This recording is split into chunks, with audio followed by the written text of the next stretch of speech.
Esse terceiro segmento de vídeo da aula 2, ele tem o objetivo de mostrar como que a gente incorpora a função de custo futuro ao problema de despacho hidrotérmico. Esse gráfico aqui, ele representa a função de custo futuro construída no estágio 3. A gente tem no eixo horizontal o volume inicial no estágio 3 e no eixo vertical o custo obtido por cada discretização. A curva que a gente deseja encontrar é a chamada curva real, ou essa curva em vermelho aqui, que representa a função de custo futuro, a chamada FCF. A gente não conhece a FCF e é justamente ela que a gente quer estimar. A técnica da PDE, Programação Dinâmica Estocástica, ela permite que a gente, através da discretização do espaço de estados, aqui, por exemplo, 20 hectômetros cúbicos, 60 hectômetros cúbicos e 100 hectômetros cúbicos, a gente encontre pontos da função de custo futuro, que são esses pontinhos aqui em azul. Obviamente, cada um desses pontinhos, eles são obtidos, como uma estatística, de vários cenários. Por exemplo, a gente usou a estatística média. A gente, para cada discretização, tinha diversos cenários e a média dos custos de operação desses cenários gerava esses pontos em azul, que compõem aqui a minha função de custo futuro. No entanto, para a gente poder representar essa função num problema de programação linear, o que eu tenho que fazer é criar uma aproximação linear por partes. Por exemplo, interligando esses pontos através de retas. Então, essa curva em azul aqui, eu vou colocar agora um pouquinho mais grosso, ela representa uma das alternativas da gente construir uma aproximação da função de custo futuro. Só que existe uma outra alternativa que eu vou mostrar agora em marrom. Para cada um desses pontinhos, a gente conhece o quê? Cada um desses pontinhos em marrom. A gente conhece o ponto em si, porque ele é obtido aqui 20 hectômetros cúbicos, por exemplo, esse ponto mais alto aqui, um ponto de maior custo. E a gente conhece o custo associado, a gente conhece esses valores, então a gente conhece a posição desse ponto, E tem uma informação muito importante acerca dele que a gente pode obter também, que é a tangente, a inclinação da reta. A inclinação da reta que toca esse ponto passando pela curva em vermelho. Essa inclinação ela é dada pelo custo marginal da água, ou multiplicador de Lagrange, associado à restrição de balanço hídrico. Porque esse multiplicador ele mede justamente o que aconteceria com a função objetivo para uma variação na disponibilidade de água. Então ele mede justamente essa inclinação da função de custo futuro nesse ponto. Ou seja, a gente teria uma facilidade muito grande para construir essas retas. Aí eu poderia construir uma outra reta tangente ao segundo ponto, que seria esse aqui, e poderia construir uma última reta tangente ao último ponto. A função de custo futuro vai ser essa aqui, que eu vou colocar, seria essa aqui, que eu vou colocar com uma linha marrom mais grossa. Ela também é uma boa aproximação da curva em vermelho, que é a curva que a gente está interessada. A única diferença é que a curva em azul seria uma sobreestimação da curva em vermelho e a curva em marrom seria uma subestimação da curva em vermelho. No entanto, se a gente aumentar o número de discretizações, a gente vai obter mais pontos da curva em vermelho. E aí, se a gente usar a metodologia de interconexão dos pontos ou a metodologia do custo marginal, a gente teria curvas, a curva em azul e a curva em marrom, elas praticamente vão se sobrepor uma outra e, por sua vez, vão se sobrepor à curva em vermelho que a gente está interessado. Então, a metodologia com os multiplicadores de Lagrange ou valor da água, ela tem a facilidade que ela pode ser estendida para o caso em que o sistema tiver mais de um reservatório, ou seja, um sistema com múltiplos reservatórios. Bom, eu dei uma limpada no gráfico para a gente poder mostrar como que a equação da reta ela é construída. Eu tenho então um gráfico que é o alfa em função do volume inicial no estágio 3. Esse gráfico ele é construído durante o estágio 3 no processo de backward. O volume inicial no estágio 3 ele é igual ao volume final no estágio 2. Ou seja, eu posso apagar isso aqui e substituir, eu vou colocar aqui com uma cor diferente para enfatizar, substituir por VF no estágio 2. Muito bem, digamos que esse ponto aqui, que ele é conhecido, ele foi estimado para a discretização de 60 hectômetros cúbicos. E o alfa, que é o custo futuro, é igual a 75 unidades monetárias. Eu quero então calcular a equação da reta que passa por aquele ponto. Essa reta ela é descrita como alfa é igual a um coeficiente angular vezes VF mais B. Essa reta ela descreve o custo futuro em função do volume final. O que eu estou interessado? Em determinar os coeficientes dessa reta, os coeficientes A e B. O coeficiente A ele chega de graça para a gente, porque ele é o custo marginal da água. Ele vem diretamente do problema de programação linear que nós resolvemos. Nesse ponto aqui, o VF vale quanto? 60. E o alfa, ele vale 75. Ou seja, se eu conheço o coeficiente de inclinação da reta e um ponto da reta, a gente consegue calcular o termo independente. Ou seja, o B ele vai ser igual ao alfa menos o A vezes o VF. Só que o alfa a gente conhece, é 75.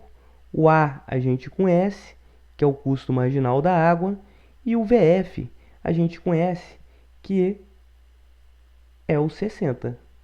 Então o B pode ser facilmente calculado. E a gente repete esse processo para todas as discretizações. Aí nós vamos conseguir calcular tantas retas quantas forem as nossas discretizações. Cabe aqui uma observação importantíssima. Como que esse 75 foi calculado? A gente estava considerando um cenário pessimista, que gera um custo maior, e um cenário otimista, que gera um custo menor. Quando a gente computou a média desses dois cenários, a gente obteve o 75. Da mesma forma, o custo marginal a gente vai ter para esses dois problemas, para o cenário pessimista e para o cenário otimista. Ou seja, a inclinação dessa reta... Então aqui você vai ter uma inclinação, e aqui você vai ter uma outra inclinação menor. A inclinação dessa reta, na realidade, ela vai ser a média dos custos marginais dos problemas de despacho que originaram esse pontinho aqui. Aí isso é uma continha que a gente vai ter que fazer lá. Uma segunda observação importante é que isso é facilmente estendido para o caso em que você tem um sistema com múltiplos reservatórios. Como é que ficaria se você tivesse dois reservatórios? Ao invés de uma reta, seria um plano, O alfa seria um A1 vezes o VF da usina 1 mais um A2 vezes o VF da usina 2 mais o termo independente. Na discretização, o que a gente iria conhecer? O alfa, aqui seria o custo marginal da usina 1 associado à restrição de balanço hídrico da usina 1. Aqui vai ser o custo marginal obtido através da equação de balanço hídrico da usina 2. Os V's, F1 e 2, a gente teria por causa da discretização. O alfa seria o resultado do problema, a gente teria como calcular o B. E assim por diante, né? Se eu tivesse 3 usinas, a gente teria alfa, A1, VF1, mais A2, VF2, mais A3, VF3, mais o beta. A metodologia de você construir a função de custo futuro baseada nos multiplicadores de Lagrange permite que a gente estenda essa metodologia para quantos forem os reservatórios associados ao problema de despacho que estivermos resolvendo. Vamos ver a dinâmica da construção das 3 retas. Nesse problema, com 3 discretizações, primeiro a gente calcula o cenário pessimista e o cenário otimista. Cada um deles vai ter uma FOB e um custo marginal da água. Uma FOB e um custo marginal da água. O valor médio da FOB gera esse ponto aqui. Eu tenho a FOB e tenho a discretização 20 hectômetros cúbicos. A FOB média, né? E a discretização de 20 hectômetros cúbicos. A inclinação da reta é dada pela média do custo marginal da água. Aí eu tem como eu construir essa primeira reta aqui. A inclinação dela é o custo marginal da água médio. E essa dinâmica se repete. Para a discretização de 60 hectômetros cúbicos, eu tenho o cenário otimista e o cenário pessimista. Na hora que eu resolvo o problema de despacho, eu tenho uma FOB e um custo marginal da água. Uma FOB e um custo marginal da água. A média da FOB permite calcular esse ponto e o custo marginal médio me permite traçar, então, essa reta, né? O custo marginal da água médio resulta na inclinação da curva. Custo marginal médio da água. E por fim, o último ponto. Eu também tenho um cenário otimista, um cenário pessimista e um cenário otimista, e o último ponto também me dá um cenário pessimista, um cenário otimista, com uma respectiva FOB e um custo marginal da água. Custo marginal da água e FOB. A média vai me dar o custo, né? O custo médio, FOB, e eu tenho a discretização de 100%, então eu tenho esse terceiro ponto. E o custo marginal da água vai me dar a inclinação dessa última reta. Custo marginal da água. Na realidade, a aproximação da função de custo futuro obtida é dada por essa sequência de segmentos de reta em verde mais grossos. Excelente. Então, essa aproximação linear por partes em verde que tenta aproximar a curva real da função de custo futuro. Como que vai ser obtido, então, a equação de cada uma dessas retas? Vamos escrever isso aqui em marrom. O alfa é igual ao custo marginal médio da água, obtido para esse ponto, vezes o volume final, mais o B. Quem que é o B? É a FOB média menos o custo marginal médio da água vezes essa discretização de 20 hectômetros cúbicos. Esse aqui é o termo independente, isso aqui é um número. E assim por diante.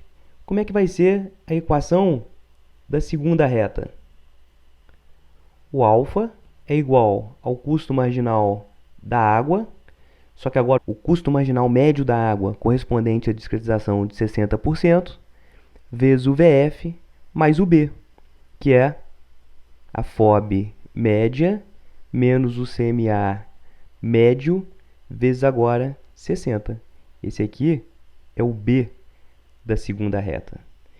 E a equação da terceira reta segue a mesma formação, né? Alfa igual ao CMA médio vezes o VF mais o B, que é a FOB média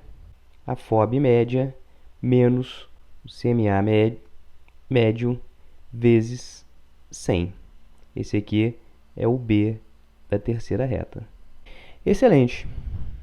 Vamos ver agora como fica o problema de despacho hidrotérmico do estágio 2. Agora, a minha função objetivo necessita ser alterada. Ela vai ser descrita da seguinte forma: minimizar o custo da térmica 1 vezes a geração térmica 1, mais o custo da térmica 2 vezes a geração térmica 2, mais o custo do déficit vezes o déficit. Eu estou colocando as variáveis de decisão em letra minúscula e os parâmetros conhecidos, né, o custo da térmica 1, da térmica 2 e o déficit em letra maiúscula. Esse aqui é o custo imediato que a gente já está utilizando, né? Só que agora eu preciso inserir uma variável de decisão adicional que vai ser o meu custo futuro alfa. Para eu obter o custo futuro alfa, eu preciso consultar a minha função de custo futuro.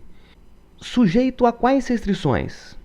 O volume final no estágio 2 tem que ser igual ao volume inicial no estágio 2, mais a afluência no estágio 2, menos o que sai, que é o volume turbinado no estágio 2, menos o volume vertido no estágio 2. Observe como que essas variáveis estão interrelacionadas, né? Com o VF, eu consulto a minha função de custo futuro e obtenho o alfa, que faz parte da função objetivo. Qual é a outra restrição? A produtibilidade da usina vezes o volume turbinado no estágio 2, mais a geração térmica 1, mais a geração térmica 2, mais o déficit. Isso tem que ser igual a carga. Nós precisamos agora inserir algum mecanismo para correlacionar o alfa com o VF2, que é a minha função de custo futuro. Digamos que a gente insira um conjunto de inequações aqui para cada uma das retas que compõem a função de custo futuro. Ou seja, a primeira inequação vai ser essa aqui. Alfa tem que ser maior ou igual a A' vezes VF mais B'. A segunda reta. Alfa tem que ser maior ou igual que A duas linhas VF mais B duas linhas. Alfa tem que ser maior ou igual que o A três linhas vezes o VF mais B três linhas. É claro que cada A' vai ser a média dos custos marginais, né? O B' também vai ser calculado da forma como a gente acabou de ver. Quando a gente faz isso, na realidade nós estamos dizendo que a região viável vai ser exatamente essa aqui, ó.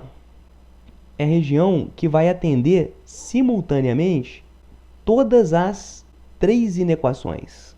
Então, qualquer que seja a solução do meu PL, o par VF e alfa tem que estar nessa região viável. O que vai ocorrer então? Quando a gente encontra um VF, por exemplo, nesse ponto em vermelho aqui, entre 20 e 60, obrigatoriamente o alfa tem que estar aqui, ó. O alfa ele tem que estar nessa linha pontilhada. Mas qual alfa que vai ser escolhido? Vai ser um alfa que vai estar sobre a minha função de custo futuro, que é exatamente o que eu desejo. Porque como o alfa ele faz parte da função objetivo que está sendo minimizada, sempre a gente vai escolher o menor alfa possível. Então o alfa ele vai correr exatamente sobre a função de custo futuro.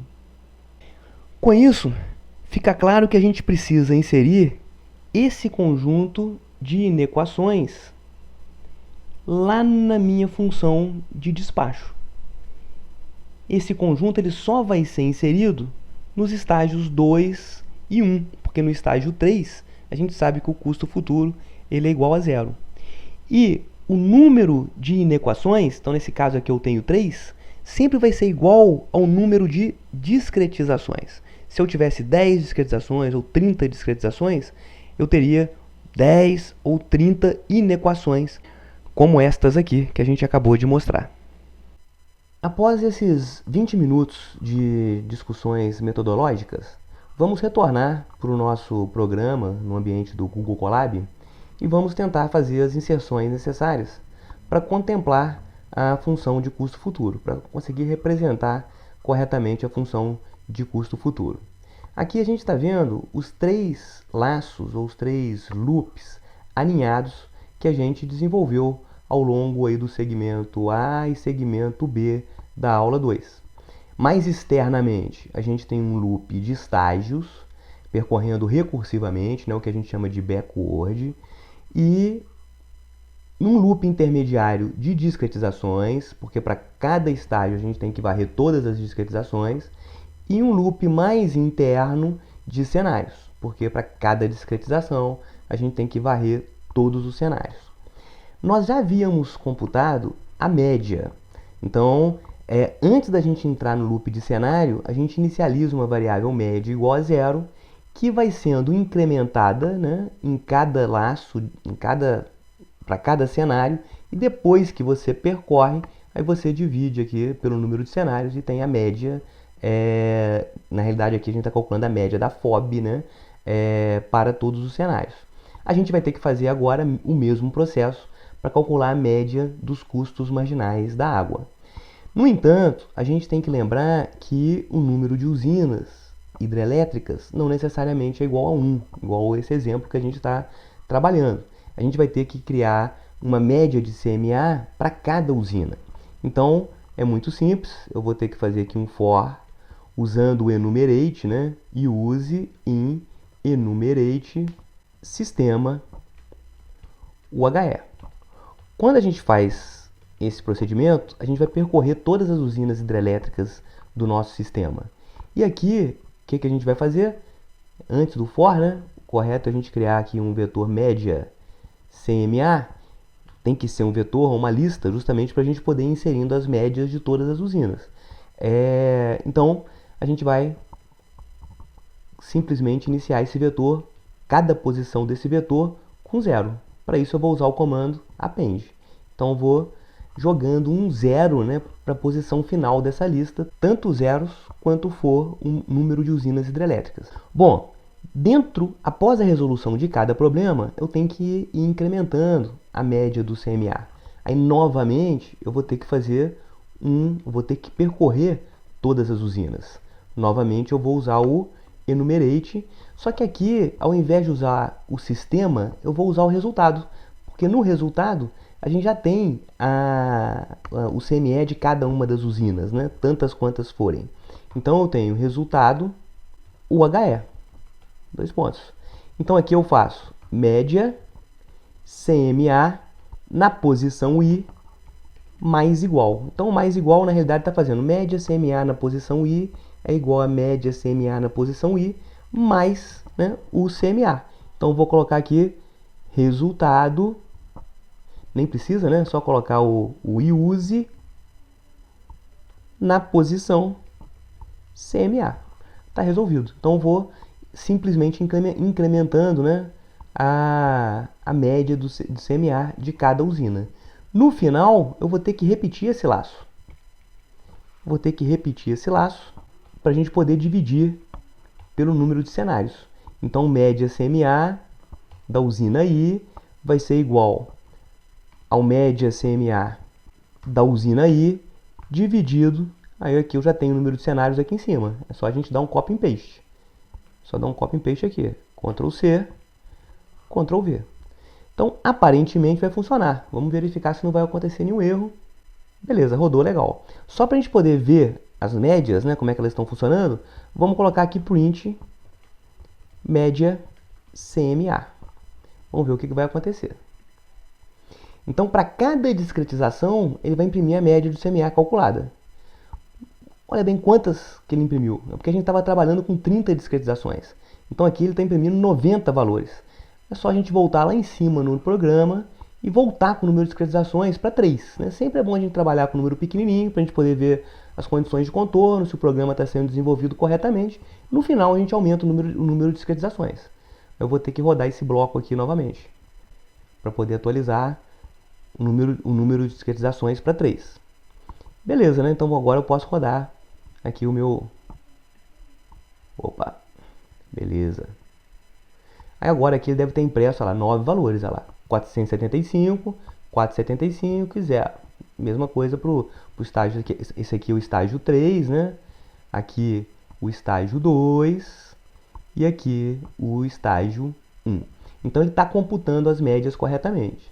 Se eu tivesse mais de uma usina, em cada linha dessa aqui, né? Isso aqui é uma lista, eu ia ter mais posições. Então aqui, se tivesse duas usinas, essa lista aqui que está em azul, ela ia ficar com 2 posições e assim por diante com todas as outras. Então a gente está computando a média do custo marginal da água para cada uma das usinas. Um fato que chama atenção nos valores de custo marginal da água médios que foram impressos aqui é que todos os valores são positivos. Só que esse coeficiente angular, a gente sabe que ele é negativo, porque a gente vê que cada uma dessas retas aqui, elas são decrescentes. Então esse fato ocorre por causa da estratégia de solução do solver. Observando isso, a gente vai ter que inverter esse sinal aqui, para que realmente esses coeficientes fiquem negativos. Então basta você rodar aqui, ó, e está perfeito. Falta a gente calcular o B, que é o termo independente. Vou colocar aqui termo independente igual a média, e a cada iteração, o que a gente tem que fazer? Termo independente menos igual ao VI, que é o volume inicial, né, que corresponde à discretização que a gente está realizando nesse momento, vezes média CMA-I. Pronto. Então, quando a gente sai desse laço, a gente tem calculado os coeficientes e o termo independente, que compõe a minha função de cada corte, né? Cada reta que a gente chama de corte da função de custo futuro. E aí, eu acho interessante a gente criar aqui um dicionário. Então vamos chamar isso aqui de corte. O corte que foi criado nesse momento, ele vai ser igual a um dicionário. Vamos colocar aqui o estágio, 2 pontos, e este, vírgula. O termo independente, 2 pontos, termo indep, vírgula, e os coeficientes, que a gente tem um para cada usina, vamos chamar aqui de coefs, 2 pontos, média CMA. Agora esse dicionário corte, ele contém todas as informações necessárias para a gente construir um corte, que é uma inequação. Vamos ver se ele foi calculado realmente corretamente. Eu vou imprimir todos os cortes na medida que eles são calculados. E vamos ver o que vai ocorrer. Olha bem, estágio 3, aqui eu tenho o termo independente e os coeficientes. Pode ver que todos os coeficientes estão negativos. O termo independente, a gente sabe que sempre ele tem que ser positivo, que sempre o corte ele cruza o eixo alfa, né, num valor maior que 0. Esse valor aqui ele está aparentemente negativo, mas olha lá, ele está escrito no formato científico, aqui tem um 10 elevado a menos 17. Então esse cara aqui, ele realmente é igual a 0. Pode perceber então que para cada estágio a gente está calculando os 3 cortes corretamente. Só que a gente precisa memorizar esses cortes. Aí o que a gente vai fazer? Antes de entrar no processo iterativo, ou seja, antes de entrar no loop de discretizações, eu vou criar algo aqui que eu chamo de pote de corte, que vai ser uma lista vazia. Na medida que esses cortes são calculados, o que eu vou fazer? Eu vou jogar esse corte dentro do pote de corte. Aí eu vou ter uma lista cheia de cortes. Vamos ver? Aparentemente não aconteceu nada porque a gente não imprimiu, né? Se no final do programa eu chegar aqui e imprimir print pot de corte, a gente vai ver que todos eles foram corretamente armazenados numa lista. Olha lá. Estágio 3, termo independente. Aí, estágio 3, outro termo independente, com os coeficientes e assim por diante. Todos os cortes estão armazenados aqui dentro dessa minha lista pote de corte. O que a gente tem que fazer agora é, ao chamar a minha função de despacho, passar esse parâmetro, esse pote de corte. E lá dentro, de acordo com a função de custo futuro para a qual eu estiver olhando, eu vou ter que adicionar as restrições corretamente. Estamos quase chegando lá. Bom, deixa eu cortar fora essa impressão que eu não preciso mais dela. Uma coisa que a gente vai precisar fazer é passar tanto o pote de corte, quanto o mês correspondente à função de custo futuro que vai ser considerada. Por exemplo, quando nós estivermos no mês 1, vamos ter que olhar para a função de custo futuro do mês 2. Quando estivermos no mês 2, olhar para a função de custo futuro que foi construída no mês 3. Quando nós estivermos no mês 3, vamos olhar para uma função de custo futuro associada ao mês 4 que não existe. Então é importante a gente passar esse parâmetro de qual mês que é a função de custo futuro que a gente vai ter que incorporar no problema de despacho hidrotérmico. E sempre vai ser o mês seguinte. Eu vou colocar aqui este mais 1. Agora a gente vai ter que ir lá na função despacho e começar a incluir esses cortes, né, essas inequações correspondentes aos cortes. Então vamos lá na função de despacho hidrotérmico. Primeira coisa que eu tenho que informar são os novos parâmetros que estão chegando, que é o pote de corte e o estágio. O estágio me diz qual a função de custo futuro que será incorporada no problema de despacho hidrotérmico. A primeira coisa que a gente precisa fazer é incluir a nossa variável alfa como sendo uma variável a mais de decisão do problema. Vamos chamá-la de alfa mesmo. Igual a variable, ela tem uma posição só e o nome é custo futuro. Essa variável ela vai ter que entrar na função objetivo. Pode ver que a função objetivo está sendo construída aqui, né? Inicialmente entraram as variáveis de geração térmica, o déficit e entrou aquela penalização para o vertimento. Para poder incluir o alfa, é só colocar FOB mais igual, ou seja, FOB igual a FOB mais 1.0 vezes alfa 0. O alfa, para a gente poder testar se até agora está funcionando, vamos inserir uma restrição de não negatividade para o alfa, igual a gente tinha para o déficit para as demais. Restrições, ponto, append, alfa 0 maior ou igual a 0. Então, por enquanto, a gente apenas acrescentou o alfa no nosso problema de despacho hidrotérmico, só que a gente não incorporou ainda as nossas restrições correspondentes aos cortes. Para ver se nenhum erro foi cometido até agora, vamos carregar a função e vamos rodar o nosso programa aqui.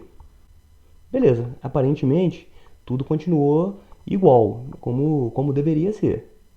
Está faltando agora a gente inserir as inequações correspondentes aos cortes. Vamos retornar para a nossa função de despacho. Então ela está aqui. E vamos encontrar o trecho em que a gente insere as restrições. É nessa região aqui. A última restrição que é inserida é justamente essa aqui, que a gente acabou de colocar o alfa maior que 0. Vamos varrer todas as posições da lista pote de corte. Para isso, vamos usar um for. For e corte em pote de corte. O que vai acontecer aqui? Para cada elemento do pote de corte, ele vai sendo atribuído nessa variável aqui. Só para a gente ver se está funcionando, vamos imprimir print e corte. Eu vou recarregar a função, tudo ok, e vamos rodar novamente o programa. Vai aparecer um resultado meio incoerente, né? Porque toda vez que essa função é chamada, essa lista vai ser impressa, né? Então aparece uma impressão enorme aqui, né? Olha lá, tá vendo? Aparece uma impressão enorme. Só que a gente vê que os cortes estão sendo impressos corretamente, né? Então é um dicionário que tem o estágio, o termo independente e os coeficientes. Eu vou copiar um dos cortes aqui, só para a gente poder ter as referências aqui dos nomes que a gente atribuiu no dicionário. O que nós precisamos fazer na função despacho? Inicialmente, só serão inseridos cortes. Deixa eu copiar aqui. Só serão inseridos cortes do estágio que a gente passou por parâmetro. Ou seja, if e corte estágio igual a este, aí sim a gente vai realizar a inserção do corte. Como que vai funcionar? Vamos construir aqui uma equação provisória que vai ser igual a zero. Inicialmente eu tenho que percorrer todas as usinas, ou seja, for use in range num UHE. Equação mais igual, a gente vai ter que somar o custo marginal da água, que é o coeficiente, vezes a variável decisão VF. Aí a gente vai ter aqui I corte na posição coefs. Isso retorna uma lista com todos os custos marginais médios da água. Eu vou pegar aqui a posição I. E falta a gente somar agora. Vamos multiplicar isso aqui pela nossa variável decisão, que é o VFI. E não podemos esquecer que sempre que a gente adiciona uma constante, float, a gente precisa colocar aqui esse comandinho float para a gente poder forçar, né, isso virar realmente um número que vai ser inserido na equação. Beleza. Agora eu ponho a equação mais igual a I corte termo indep. Pronto. E o que a gente vai adicionar como restrição? Aqui está minha lista de restrições. Vou usar o append. Como é que vai ser a restrição? Alfa 0 maior ou igual a equação. Eu esqueci, já que isso aqui vai retornar um número e vai entrar numa equação, eu preciso colocar um float aqui também. Joia. Outro detalhezinho que eu estou vendo que está incorreto é que essa variável i aqui ela não existe, né? Na realidade eu queria me referir aqui à usina. E a usina ela está sendo referenciada, né? O índice é use. Então eu tenho que colocar use aqui e use aqui. Pronto. Então o que está acontecendo, né? A gente está percorrendo todos os cortes. Para o caso em que a gente tem um corte associado ao estágio que eu desejo, aí eu vou entrar nesse if. Aí eu criei uma variável aqui apenas de trabalho, equação igual a zero. E aí eu vou ter que adicionar agora os termos coeficiente de inclinação da reta vezes VF, ou custo marginal da água médio vezes VF. Isso é para cada usina. Isso vai acontecer aqui. E no final a gente tem que somar o termo independente, que a gente faz isso depois do for. Equação mais igual a termo independente. E depois, né, aí sim a gente forma a inequação, né? Que o alfa tem que ser maior ou igual que o coeficiente vezes VF mais o termo independente que está aqui na equação. Ou seja, nesse momento a gente vai inserir todos os cortes associados, né, ao estágio que a gente deseja. Agora eu posso tirar isso aqui, né, que eu deixei só para poder ajudar a lembrar das posições do meu dicionário. Então posso apagar e vamos rodar. Beleza, carregamos novamente a função e aqui executa o programa principal. Aparentemente não deu erro nenhum, né? Vamos ver como é que ficaram agora as funções de custo futuro. Olha aqui a função de custo futuro do estágio 3. Continua inalterada. Olha a função de custo futuro do estágio 2. Agora ela está bem maior, né? Por quê? Ela está enxergando o que vai acontecer, né, do estágio 2 para frente. E essa aqui é a função de custo futuro associada ao estágio 1. Essa função de custo futuro associada ao estágio 1, ela traz muita informação para a gente. Porque no início do estágio 1, eu conheço o volume que está armazenado no meu reservatório. Então, digamos, por exemplo, que eu esteja com 70 hectômetros cúbicos no meu reservatório. É só eu consultar a função, eu vou ver que o custo de operação para os próximos 3 meses vai ser pequenininho. Agora, se no início do estágio 1 eu estou com um valor bem baixinho de armazenamento, na hora que eu consulto a função de custo futuro, eu percebo que ao longo dos próximos 3 meses eu vou ter que gastar bastante. Eu gostaria de chamar novamente a atenção para esses valores aqui. Essa aqui foi a função de custo futuro construída no terceiro estágio.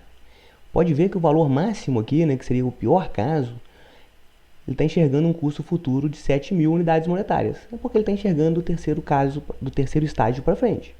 Quando você vai para o estágio 2, olha a função de custo futuro agora como é que está. Ela está enxergando do estágio 2 para frente. Então ela está enxergando o valor esperado de quanto a gente vai gastar, incluindo o estágio 2 e o estágio 3. E o custo aqui máximo, a pior situação, é 12.000, tá vendo? Quando você vai para o estágio 1, aí você está contemplando essa função, é quanto que você espera gastar do estágio 1 para frente, incluindo o estágio 1, 2 e 3. Por isso esse custo aqui, que seria o pior cenário, é o maior deles. Vamos voltar para a nossa função no despacho, que eu quero destacar um outro fato importante também. Esse aqui é o loop que a gente acabou de inserir. O que vai acontecer quando a gente estiver resolvendo um problema de despacho associado ao estágio 3? O parâmetro que vai chegar lá como entrada da minha função YEST, ele vai ser igual a quê? 4. Não vai existir um corte associado ao estágio 4. Ou seja, em qualquer problema que eu estiver resolvendo no estágio 3, nenhuma vez haverá entrada dentro desse if aqui. Não vai ser incluído corte nenhum. E finalmente, está faltando a gente incluir um negócio aqui que faz parte dos dados gerais, que é o valor do custo futuro. Então eu vou colocar aqui custo futuro, alfa 0.value 0. Isso aqui, então, na hora que a gente retornar, né? Na hora que a gente der o return, esse custo futuro, então, ele vai voltar lá para o programa principal. E seria interessante, embora a gente não esteja usando isso, imprimir esse resultado também, né? Então, dentro desse if imprime, a gente vai... eu vou aproveitar essa linha aqui, dar um copy and paste, eu vou imprimir o custo futuro. Print, eu vou colocar aqui alpha name é só colocar aqui alpha, aí eu vou acertar a unidade. A unidade aqui é dólar. Excelente. Eu identifiquei um pequeno erro aqui na hora que você insere a equação de atendimento à demanda. A gente sempre estava pegando a posição 2 aqui do vetor de carga. E o vetor de carga tem uma carga para o mês 1, mês 2 e o mês 3. No Python, a gente começa a indexação sempre em 0, 1 e 2. Então, estou sempre pegando a posição 2 aqui do vetor de carga. E o certo é eu pegar a posição realmente correta do mês corrente. O parâmetro YEST, ele sempre está apontando para o mês seguinte. Ou seja, por exemplo, quando eu estou no estágio 3, o vetor, o YEST, que vem como parâmetro, está apontando para o 4. Na realidade, então, eu deveria estar pegando a carga de quem? Do 2. Aí eu substituo aqui por YEST menos 2. Aí tudo vai ficar correto. Vamos agora lá para o final do nosso programa principal e vamos inserir a seguinte linha de código. Despacho, sistema. Digamos que meu volume inicial no início do mês 1 seja 62 hectômetros cúbicos. E a minha afluência prevista para o mês 1, primeiro estágio, seja de 15 hectômetros cúbicos. Eu tenho que passar aqui o meu pote de corte, que foram todos os cortes calculados durante o processo de backward e eu tenho que passar aqui a função de custo futuro que eu quero olhar. Se eu vou resolver o problema do estágio 1, eu quero olhar para a função de custo futuro do mês 2. E agora eu vou querer que o resultado seja impresso. Vamos ver o que vai acontecer. Ele vai calcular todas as funções de custo futuro e agora ele vai resolver o problema de despacho para o mês 1, só que com o volume inicial conhecido e com a previsão de afluência para o mês 1 também conhecida. Opa, aqui deveria ser pote de corte, não pote, corte, corte. Pote de corte. Pronto. Olha o que aconteceu. Ele imprimiu aqui o resultado do problema de despacho hidrotérmico para essa situação. Ou seja, o custo marginal é de 25. Ou seja, naquele momento, cada megawatt a mais do mercado que surgir, ele vai custar $25 por megawatt médio. O custo futuro, ou seja, quanto que eu espero gastar nos meses 2 e 3, vai ser 378. O custo total vai ser o custo imediato mais o custo futuro, né? O custo imediato, ele poderia ser calculado, a gente não imprimiu aqui, mas ele poderia ser calculado olhando para o quanto que eu vou gastar com a térmica 1, que está plenamente despachada, e quanto que eu vou gastar com a térmica 2, que está parcialmente despachada. Ela está com 3,66 megawatts. A gente pode perceber que o déficit aqui tem um 10 elevado a menos 15, então o déficit ele é praticamente igual a zero. O custo marginal, se a gente observar, 25, ele é exatamente igual ao custo da térmica 2, porque se a carga aumentar em uma unidade, quem está respondendo por esse acréscimo de carga é a térmica 2 aqui, que está apenas parcialmente despachada. Agora, olha como é que é importante e impacta no problema, no resultado do problema, a previsão de afluência. Porque no início do mês 1, a gente sabe quanto que a gente tem no reservatório. Agora, a afluência que vai ocorrer ao longo do mês 1, ela vai ser sempre oriunda de modelos de previsão. É o que a gente espera através de diversos modelos de previsão que envolvem hidrologia e uma modelagem sofisticada que vai apresentar quanto que a gente espera de afluência ao longo do mês 1. Então a gente trabalhou aqui com um cenário igual a 15. Se a gente tivesse uma previsão de 8, olha o que iria acontecer. O custo marginal ia subir para 500, porque devido à disponibilidade menor de água, a gente iria estar consultando a função de custo futuro a partir lá do mês 2, numa posição um pouquinho mais deteriorada. E o custo marginal passou então para 500, porque a gente pode observar aqui que as duas térmicas estão plenamente despachadas e está ocorrendo déficit, mesmo sabendo que a usina não está terminando com volume mínimo, ela está terminando com 44. Mas por que ocorreu essa decisão? Porque a gente já consegue antever que nos meses seguintes, no mês 2 e no mês 3, a gente precisa chegar com o reservatório com um nível um pouquinho mais confortável. Embora a gente tenha adotado aqui uma série de simplificações, essa informação aqui é muito importante. Custo marginal de operação, que é um multiplicador de Lagrange associado à equação de atendimento à demanda. Esse valor ele constitui a base para o cálculo do PLD, que é o preço de liquidação de diferenças. Esse PLD, hoje, ele é calculado semanalmente pela CCEE, que é a Câmara de Comercialização de Energia Elétrica. Por exemplo, nessa semana, que terminou no dia... Nessa semana, que vai do dia 28/3 a 3/4, então esses preços aqui eles foram calculados no dia 28/3, o PLD, que seria o CMO, ele está com valor bem baixo aqui, em torno de R$ 39,00 por megawatt.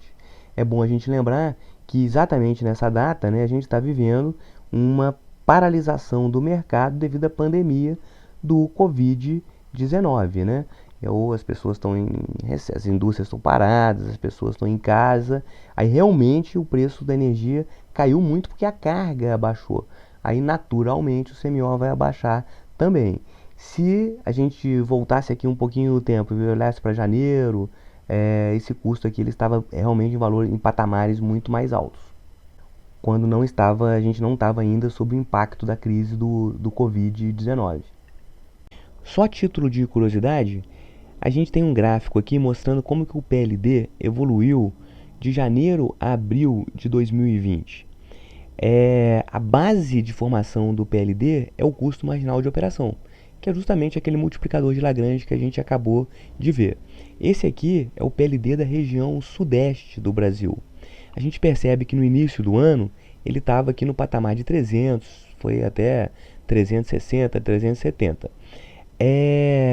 Com o início das chuvas, né, que ocorreu em meados de janeiro, o PLD começou a baixar, justamente por causa daquele efeito que a gente acabou de mostrar, né? Então a chuva, né, que gerou vazão afluente em janeiro causou esse rebaixamento aqui do PLD. Paralelamente a isso, o mundo começou a sentir os efeitos do Covid-19 e os mercados começaram a retrair as cargas, né, que os mercados estavam consumindo, começaram a diminuir. E isso, o ápice, né, ocorreu aqui em meados de março, quando ocorreu a imposição do isolamento social. Então, com o fechamento do comércio, o fechamento de diversas empresas, a carga ela diminuiu bastante. E com isso, obviamente, o CMO diminuiu, levando consigo o PLD, que atingiu o valor aqui de 39,68 nessa semana de 2/4, que é um valor muito baixo em comparação com o observado nos últimos anos. Voltando para o nosso programa, a gente pode ir lá no início, né, da definição de dados e, por exemplo, aumentar o número de discretizações para 30. Vamos ver o que vai acontecer. Na realidade, eu vou dar um room all. Agora, né, os nossos 3 gráficos estão muito mais alinhados, né, com a função de custo futuro real. E aquele fenômeno que a gente já tinha mostrado continua sendo observado, né? A função de custo futuro do mês 3 é mais baixa do que a do mês 2, que é mais baixa do que a do mês 1. E agora a gente consegue ter um valor, obviamente, né, do CMO muito mais acurado, né? Porque a nossa discretização, quanto mais discretizações a gente fizer, a gente vai conseguir acessar, né, as derivadas dessa função aqui, né, de forma muito mais precisa. É muito importante que agora vocês usem o programa, né, e tentem